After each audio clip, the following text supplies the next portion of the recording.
Most gardeners chase bigger harvests by adding more fertilizer, more water, or more products. Almost nobody looks at the plant's internal electrical system. Yet plants are living bioelectric organisms, and the moment you understand that, a single strand of copper wire suddenly makes sense. This is not folklore, and it is not magic. It is plant physiology, soil chemistry, and microbial signaling working together in a way modern gardening rarely discusses. Once you see what copper actually does inside a plant soil system, you will never look at growth the same way again. Plants grow using electricity whether we acknowledge it or not. Every plant cell communicates using tiny electrical signals. These signals regulate nutrient uptake, water movement, enzyme activity, and growth direction. Roots generate weak electrical charges as they interact with minerals, microbes, and moisture gradients in the soil. When this signaling is smooth and uninterrupted, plants grow vigorously and fruit heavily. Modern soils often lack this balance. Compaction, salt buildup, and sterile substrates disrupt natural conductivity. Copper, used correctly and minimally, helps restore electrical flow rather than overpowering it. Copper is not just a nutrient, you know. It is a conductor. In plants, copper activates enzymes involved in photosynthesis, respiration, and lignin formation, which, strengthens stems and improves nutrient transport. Without enough copper, plants may look green, but remain weak, slow, and unproductive. What makes copper unique is that it also interacts with soil microbes. Beneficial bacteria and fungi use trace copper to regulate metabolic processes. When copper is absent or unavailable, microbial efficiency drops and nutrient cycling slows. The copper wire technique does not involve burying metal scraps or poisoning the soil. It relies on surface conductivity and gentle ion exchange. Use pure copper wire with no coating.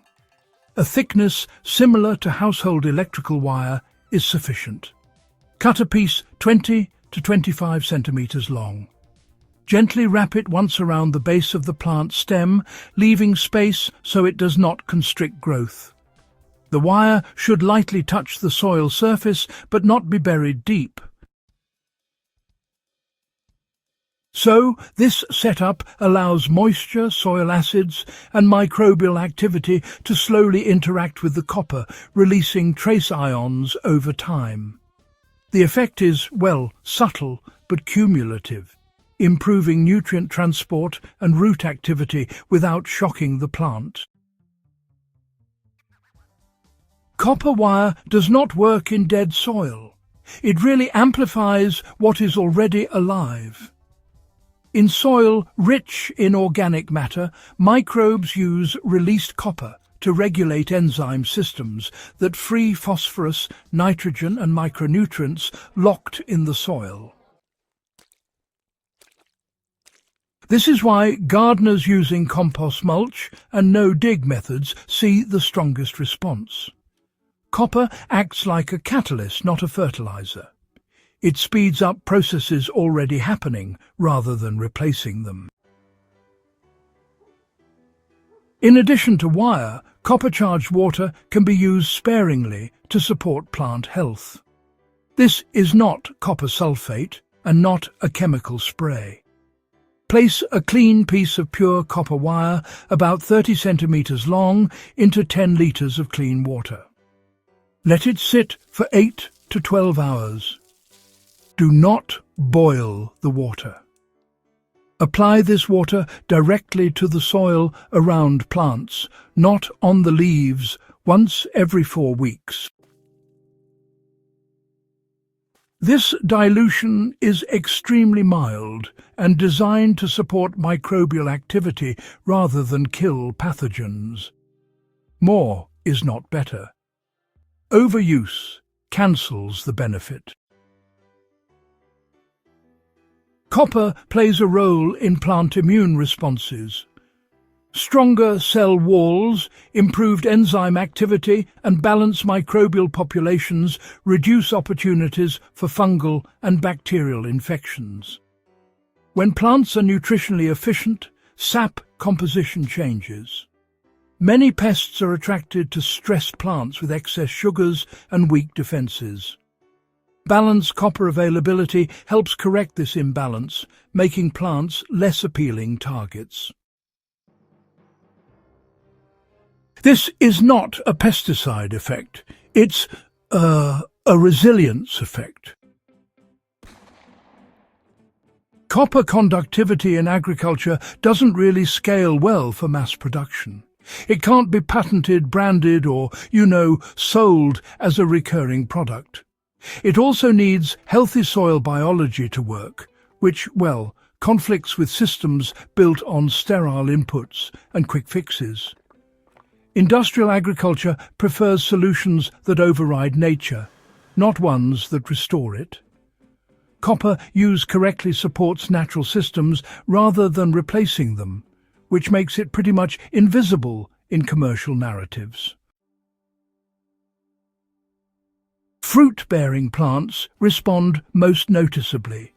Tomatoes, peppers, eggplants, cucumbers, squash, berries and fruit trees often show stronger flowering, improved fruit set and better overall vigour. Leafy greens respond a bit more subtly, mainly through improved structure and colour.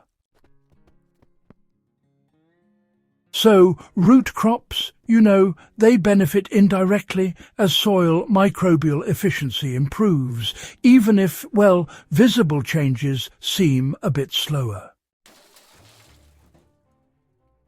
Now, using coated or alloyed wire actually blocks ion exchange. Burying large amounts of copper, that creates toxicity. Applying copper sprays too frequently, that damages microbes. The principle only works when copper remains a trace influence rather than, a dominant force. Copper supports life when used gently. It suppresses life when forced. Copper wire is not a shortcut. It is a signal amplifier. Without compost, mulch, moisture balance and microbial diversity, it does very little. With those elements in place, it quietly boosts efficiency across the entire system. This is why gardeners who focus on soil health often report dramatic improvements from small changes that others dismiss. Once you understand that plants grow through relationships rather than inputs, techniques like this stop sounding strange and honestly start sounding obvious. If this opened a new door in how you understand plant growth, subscribe to Nature's Blueprint. Share this with a gardener who still believes yield only comes from fertilizer, and help bring soil wisdom back where it belongs.